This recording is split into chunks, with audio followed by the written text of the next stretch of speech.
Hello everyone, welcome back to the channel. In today's video, I'll show you how to add events in Google Calendar step by step. This complete 2026 guide will help you create events, set reminders, and manage your schedule more efficiently. First, open your browser and go to Google Calendar. Once the calendar page opens, click the Create button on the left side and select Event. Now enter a title for your event.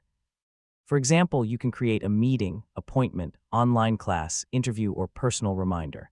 Next, choose the date and set the time for your event. Make sure the schedule is correct before saving it. You can also add a notification so Google Calendar reminds you before the event starts. This is very useful for important meetings and deadlines. After entering the details, click Save. Your event will now appear on the calendar automatically. If you want to update the event later, simply click on the event and choose Edit. You can change the title, date, time, reminder, or any other event information. If the event is no longer needed, click the delete icon to remove it from your calendar. Google Calendar automatically saves your events and syncs them across all your devices, so you can access your schedule anytime from your phone, tablet, or computer. That's it.